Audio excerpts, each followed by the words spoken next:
Overview for Lamentations. Purpose. The prophet Jeremiah wrote this book to provide the people of Judah with dirges, or mournful songs, that would bewail the destruction of the city of Jerusalem at the hand of the Babylonians, and express their sorrow over their loss of national identity. By vividly describing the horrors and desolation of the siege, the prophet indicated to the people of Judah that God had allowed this terrible tragedy because of their immorality and idolatry. Jeremiah also reminded the people of God's mercy, ending the book with a prayer that God would one day return Israel to her former glory. Author. The prophet Jeremiah, one of the greatest Hebrew prophets, who was born into the priestly family of Anathoth and was a son of Hilkiah. Time period covered: shortly after the fall of Jerusalem in 586 BC. History. Nebuchadnezzar had besieged Jerusalem for 18 months, and the beleaguered city finally fell. Solomon's beautiful temple, which had existed for about 400 years, had been burned to the ground. The city had been totally demolished, King Zedekiah had been captured, and many of the people of Judah had been taken captive to Babylon. Those who remained in Judah suffered from great poverty and deprivation. The prophet had been an eyewitness to the horrible disaster, and he responded by this outpouring of grief and anguish over the city of God and the terrible plight of the people.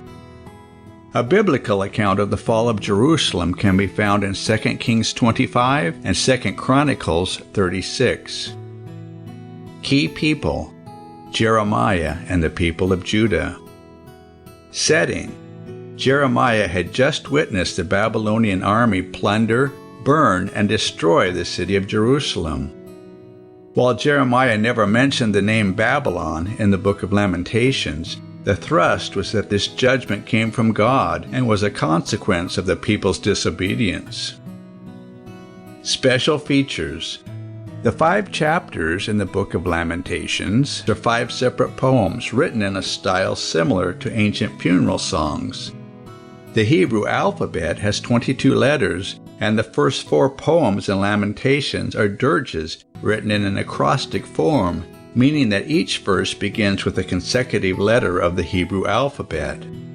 The third poem, which has 66 verses, uses each succeeding Hebrew letter 3 times. The 5th poem was not written in alphabetical order. In the sequence of the Jewish year, 5 books of the Hebrew Bible are associated with certain feasts or holidays. These books are used to relate an event that took place during that specific month. The book of Lamentations is still traditionally read on the 9th of Av, Tisha B'Av, which falls in July or August on the Gregorian calendar, to commemorate the destruction of Solomon's temple in Jerusalem. Jeremiah's dramatic portrayal of the horrific aftermath and suffering of the people who remained in Judah is interlaced with verses of continuous hope in God's everlasting mercy. The point is made that even in this time of dreadful judgment, God's love, faithfulness, and deliverance were available to those who would turn to Him. Summary. The first poem, chapter 1, is a dirge mourning the devastation of Jerusalem. The prophet described the ruin of the city and outlined the reason for God's judgment. He lamented the city's desolate condition and prayed that one day her enemies would suffer the same misfortune. The second dirge, chapter 2, continues the theme of the wrath of God being poured out upon Jerusalem, but this poem broadens out to include the Jewish people in general. Approximately 40 aspects of divine retribution are described in this chapter, impacting nearly every facet of Jewish life. Chapter 3 is a personal lament of the anguished prophet. Included in this chapter is the most hopeful insight in the book. See verses 19 through 42. And Jeremiah's prayer for the suffering people. Chapter 4, the 4th and final dirge, describes the siege of the ruined kingdom and is a song of contrasts. It compares the former glory of Judah to its dreadful state after the Babylonian siege and the destruction of the city. The book concludes with a prayer for a penitent nation, chapter 5, in which the miseries the people had undergone were recited. This lament was designed to bring the people to a position of humility and repentance, in which they would cast themselves upon the mercy of God. Lamentations 1 through 22. Devotional focus verse. How doth the city sit solitary that was full of people? How is she become as a widow? She that was great among the nations and princess among the provinces, how is she become tributary? Lamentations 1:1. It was just before lunchtime on a day that seemed like any other. The townspeople went about their normal activities. Some were preparing food in their villas, others were in the marketplace. Trading companies were open for business, and visitors filled the inns. Merchants arranged their wares, and laborers worked on the aqueducts which supplied the fountains and private baths around the busy port city. Suddenly there was a stir in the earth, and then chaos. The sky grew dark. Within minutes, the streets and the buildings were meters deep in ash. Where moments before there had been laughter, now there was ominous silence. Instead of the bustle of a thriving town's activity, now there was only stillness. Mount Vesuvius had exploded in the famous eruption of 79 AD, and the city of Pompeii was no more. More than 600 years prior to the tragedy of Pompeii, the prophet Jeremiah mourned over another solitary city that had been full of people but had become as a widow. The city of Jerusalem, too, had once been a thriving metropolis and had a name among the nations. However, as the prophet wrote the anguished words of our text, the city was empty, desolate, and its people in captivity. Our focus verse begins Jeremiah's song of sorrow for Jerusalem's destruction. While the devastation of Pompeii was a natural disaster, the reason for the terrible calamity that befell Jerusalem is recorded in verse 8. Jerusalem hath grievously sinned. Verse 14 proclaims that the Lord hath delivered me into their hands, from whom I am not able to rise up. Jerusalem's destruction was caused by her neglect and rebellion against God, and divine retribution had fallen. What a warning for our day! Throughout God's Word we find that the ultimate consequence of sin is eternal destruction. Just as judgment fell upon the inhabitants of Jerusalem, judgment will one day fall upon this world because of those who defy God. The Bible foretells this, and we know it is going to come to pass. Today, are we listening to God's Word? Are we heeding the warnings in it? Are we obeying Him? While we cannot prevent judgment from falling upon this world, we can make sure of our personal relationship with God. Listening, heeding, and obeying brings God's blessing into our lives and provides escape from the divine judgment that is sure to fall if we do not follow His instructions. Background information. The armies of Babylon under Nebuchadnezzar had invaded Jerusalem, razed the city, destroyed the temple, and taken the people captive. Jeremiah's Lamentations, beginning with today's text, is a series of funeral dirges. In them, the prophet Jeremiah deeply grieved the decimation of the once great city of Jerusalem. Chapter 1 describes the devastation of the city, reiterates the reason for the destruction, and portrays the sorrow and agony of the inhabitants. It closes with a prayer against the enemies of Judah, petitioning God to bring the same misfortune upon them as had befallen Jerusalem. This chapter, as well as the 3 chapters which follow, was written in acrostic or alphabetical form. The first verse starts with the first letter of the Hebrew alphabet, Aleph, and each succeeding verse starts with the succeeding letter, ending in Toph, the last letter of the alphabet. In verse 1, Jerusalem is referred to as a widow. In biblical prose, cities are often characterized as the mother of their inhabitants. Kings are referred to as husbands, and the princes as children. When these have been taken away, the cities are alluded to as childless widows. Verses 2 and 19 describe how those countries from whom Jerusalem had sought help, her lovers and friends, had betrayed her.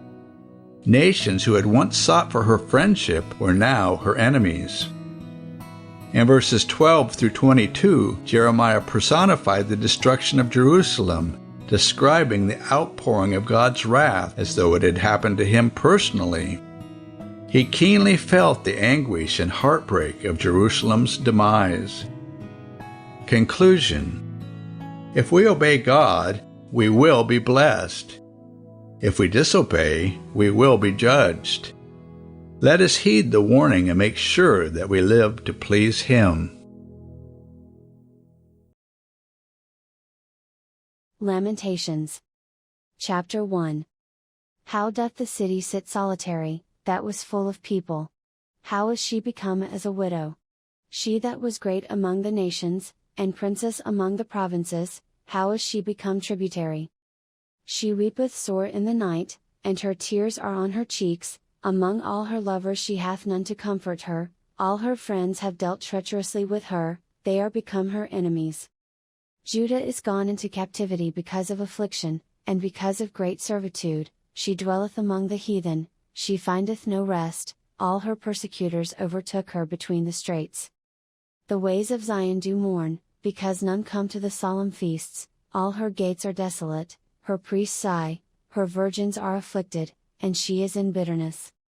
Her adversaries are the chief, her enemies prosper, for the Lord hath afflicted her for the multitude of her transgressions, her children are gone into captivity before the enemy. And from the daughter of Zion all her beauty is departed, her princes are become like harts that find no pasture, and they are gone without strength before the pursuer. Jerusalem remembered in the days of her affliction and of her miseries all her pleasant things that she had in the days of old, when her people fell into the hand of the enemy, and none did help her, the adversaries saw her, and did mock at her Sabbaths. Jerusalem hath grievously sinned, therefore she is removed, all that honored her despise her, because they have seen her nakedness, yea, she sigheth, and turneth backward.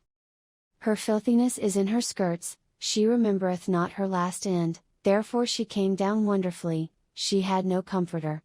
O Lord, behold my affliction, for the enemy hath magnified himself. The adversary hath spread out his hand upon all her pleasant things, for she hath seen that the heathen entered into her sanctuary, whom thou didst command that they should not enter into thy congregation. All her people sigh, they seek bread, they have given their pleasant things for meat to relieve the soul. See, O Lord, and consider, for I am become vile.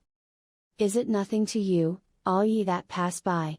Behold, and see if there be any sorrow like unto my sorrow, which is done unto me, wherewith the Lord hath afflicted me in the day of his fierce anger. From above hath he sent fire into my bones, and it prevaileth against them, he hath spread a net for my feet, he hath turned me back, he hath made me desolate and faint all the day. The yoke of my transgressions is bound by his hand, they are wreathed, and come up upon my neck, he hath made my strength to fall, the Lord hath delivered me into their hands, from whom I am not able to rise up. The Lord hath trodden under foot all my mighty men in the midst of me, he hath called an assembly against me to crush my young men, the Lord hath trodden the virgin, the daughter of Judah, as in a winepress. For these things I weep, mine eye runneth down with water, because the Comforter that should relieve my soul is far from me, my children are desolate, because the enemy prevailed. Zion spreadeth forth her hands, and there is none to comfort her, the Lord hath commanded concerning Jacob, that his adversaries should be round about him, Jerusalem is as a menstruous woman among them. The Lord is righteous, for I have rebelled against his commandment, hear, I pray you, all people, and behold my sorrow, my virgins and my young men are gone into captivity. I called for my lovers, but they deceived me, my priests and mine elders gave up the ghost in the city, while they sought their meat to relieve their souls. Behold, O Lord, for I am in distress, my bowels are troubled, mine heart is turned within me, for I have grievously rebelled, abroad the sword bereaveth, at home there is as death. They have heard that I sigh, there is none to comfort me, all mine enemies have heard of my trouble, they are glad that thou hast done it, thou wilt bring the day that thou hast called, and they shall be like unto me. Let all their wickedness come before thee, and do unto them, as thou hast done unto me for all my transgressions, for my sighs are many, and my heart is faint.